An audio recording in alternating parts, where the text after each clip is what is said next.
Good morning guys at panibagong vlog na naman tayo. So ngayon mga kaidol ay nandito po tayo sa aking pinagpaparkingan dito po sa aking member sa parking area, no. At tayo po ay mamamasada na naman at patuloy lang po tayo guys. So ayan, bago ang lahat guys, tara na at mag-intro muna tayo.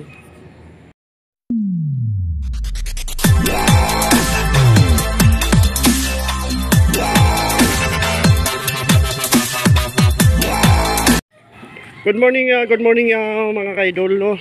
Pagkita ko lang po yung aking tricycle. Ayan po yung aking sipag at tiyaga number 2 ito guys, no. Ayan.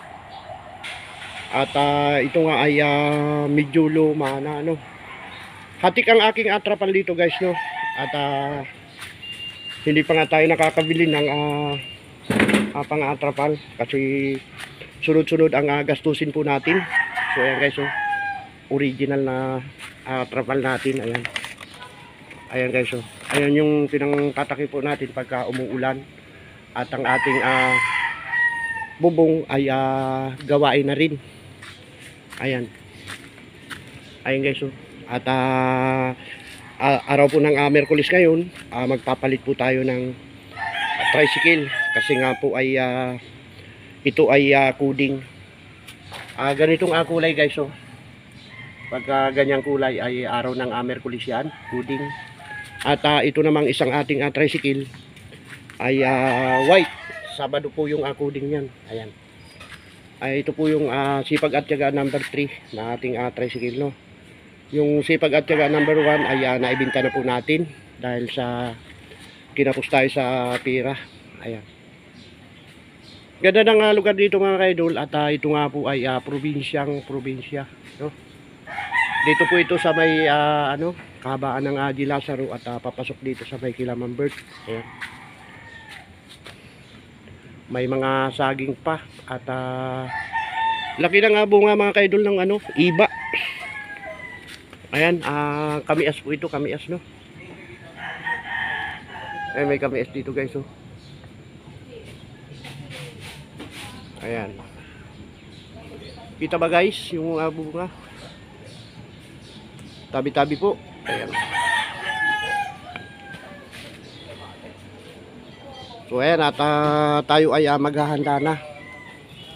Palit tayo ng tricycle guys. Ayan. Ayan guys.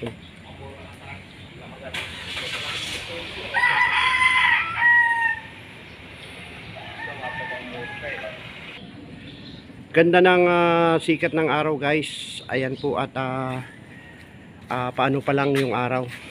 At oras nga po natin ay mag-aalas 6 pa lang, no. Tayo ay mamamasada na. At ito nga po ay nagpalit po tayo ng motor na ginagamit.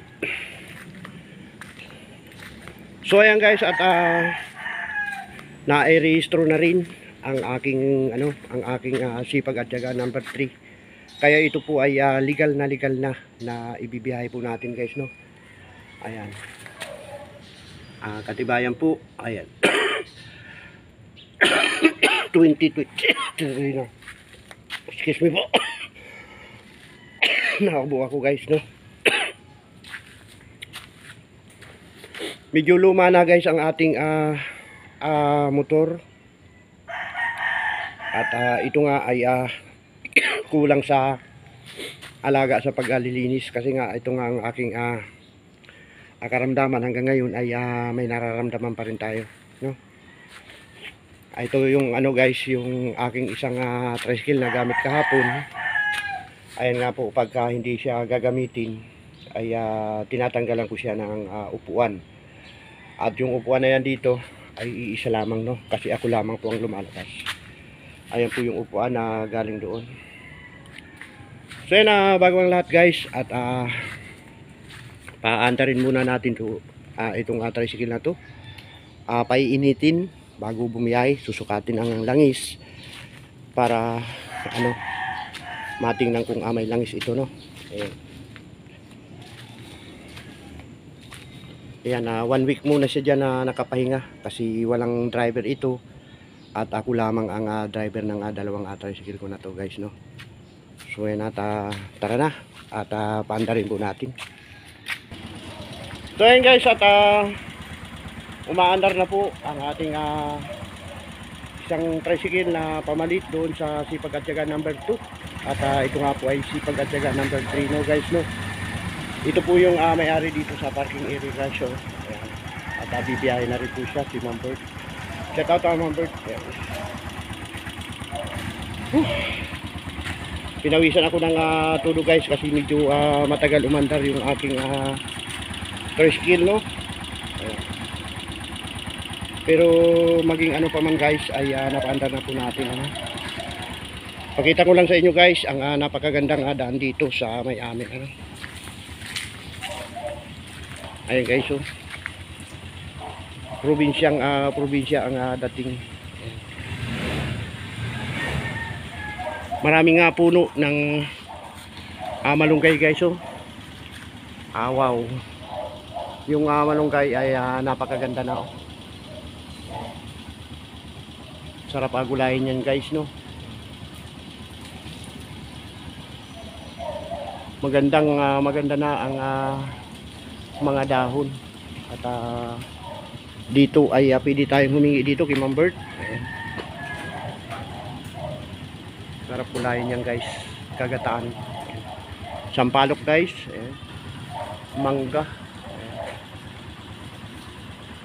So paano guys at tara na siguro at habang pinapainit natin tong aking ibibiyay tricycle ay tara na, punta tayo sa bahay, no guys. Magandang gabi po at ito ang daigdig ng mga ibon guys, no. Ayan at napakaraming ibon dito guys sa puno ng santol na to. Ayan nga po at panibagong vlog tayo. So ngayon guys ay gabi na at ito nga po ay tuloy-tuloy lang tayo. So ayan, habang ang pila namin guys, ayan po umaagaw ang dilim at araw. Ayan at sipag at tiyaga pa rin po tayo, no, para po sa ating hanap buhay. Ito nga po pala guys ang buhay tricycle driver. Araw-araw nasa lansangan, ulanin at arawin. Ayan at mag-siserbisyong totoo sa ating mga kaibigan, mga pasahero, no. So ayan guys, aking napansin dito ito yung puno ng santol. Pagkadating ng gabi ay napakaraming ibon dito guys. At ito nga ay lagpas 1,000 ang ibon dito na nakatira. At kung gusto mong manghuli ng ibon dito, ayan at makakarami ka ng ibon. Pero hindi po natin sila huhulihin. Ayan. Medyo tahimik ang ating pila guys, paikot yan. At yun nga po ay watch out na po ngayon. Watch out, yung oras ng uwian na. Siguro ay pamaya-maya pa uyan uusad, ano. Ayan guys, kung inyong maririnig ang mga ibong nagliliparan. Ayan. Napakaraming ibon dito guys. At yun nga ay tuloy-tuloy ang pagdami nila. Ayan guys, oh, mga gumagalaw yung puno. Ayan. So paano mga kaidol, hanggang dito na lang po ang update ko po sa aking pamamasada. Bye bye na, bye bye.